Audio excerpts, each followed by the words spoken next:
Meu nome é Dani e estarei lendo o texto de Hildegard Schneider, autora e líder do ministério World Wide Wings. O tema de hoje é Encontrando o Messias em Sucot. A ceia das bodas do Cordeiro. Então, ouvi algo semelhante ao som de uma grande multidão, como o estrondo de muitas águas e poderosos trovões, que bradava: Aleluia! Porquanto Iá, o nosso Elohim, o Todo-Poderoso, já reina. Alegremo-nos, exultemos e demos glória a Ele, porque chegou a hora das bodas do Cordeiro e sua noiva já está preparada.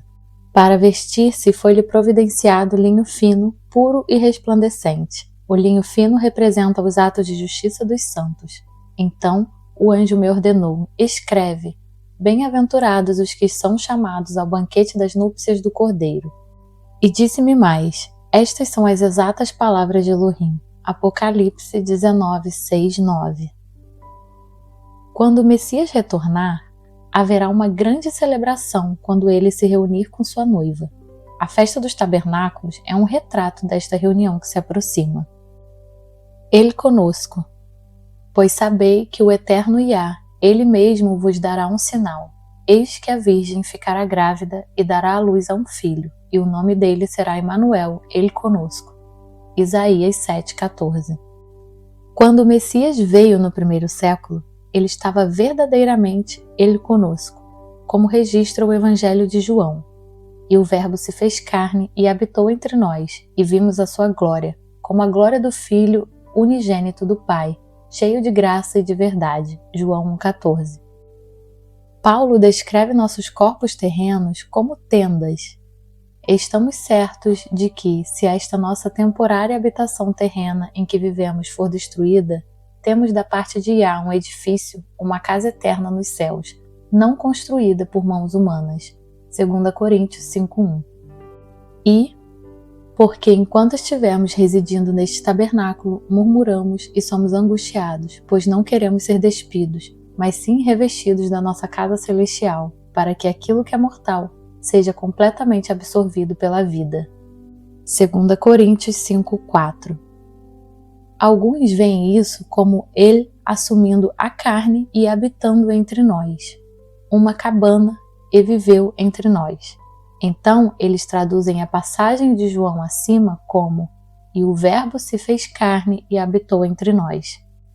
A escolha de palavras de João em João 1,14, juntamente com inúmeras outras referências bíblicas, por exemplo, a manjedoura em Lucas 2,7 era provavelmente uma sucá, levou muitos a acreditar que Yeshua estava no primeiro dia de Sucot, em uma sucá, e que foi circuncidado no 8º dia, no final de Sucot. Aqui estão os 2 versículos da Bíblia.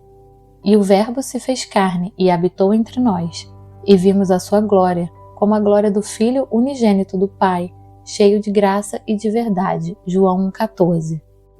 E ela deu à luz o seu primogênito, envolveu-o com tiras de pano e o colocou sobre uma manjedoura, pois não havia lugar para eles na hospedaria. Lucas 2,7. Quando o Messias veio no primeiro século, ele estava ele conosco. No seu retorno triunfante, ele será para sempre ele conosco. Reinado milenar. Olhei e vi alguns tronos, e foi entregue o poder de julgar aos que neles se assentaram. E vi as almas dos que foram degolados por causa do testemunho de Yeshua e da palavra de Elohim, os que não adoraram a besta, nem tampouco a sua imagem, e não receberam o sinal na testa nem nas mãos. Eles reviveram e reinaram com o Messias durante 1000 anos. Apocalipse 20:4. Muitos veem a ligação óbvia entre as festas Moedim de primavera e a primeira vinda do Messias. No entanto, apenas alguns veem a ligação das festas de outono com a segunda vinda do Messias. Ele retornará quando ninguém souber a hora ou o dia, Mateus 24:36, com uma grande trombeta, provavelmente em Yom Teruá. Ele enviará os seus anjos com poderoso som de trombeta, e estes reunirão os seus eleitos dos 4 ventos, de uma a outra extremidade dos céus. Mateus 24:31. Primeiro ele julgará as nações, e depois, em Yom Kippur, fará expiação pelo seu povo. De fato, as nações se enfureceram, chegou todavia a tua ira. Eis que é chegado o tempo de julgares os mortos e de recompensares os teus servos, os profetas, os teus santos e os que temem o teu nome, tanto os pequenos como os grandes, e a hora de destruíres os que assolam a terra. Apocalipse 11:18. O tempo em que Ele habita conosco e reina por 1000 anos, provavelmente começará em Sucot. O corpo do Messias. Paulo nos diz em Colossenses 2 que ninguém deve julgar pelo que comeis, bebeis em relação a festas, lua nova ou sábado. Estas coisas são uma sombra do que está por vir, e a realidade, ou corpo, encontra-se no Messias. Colossenses 2:16-17.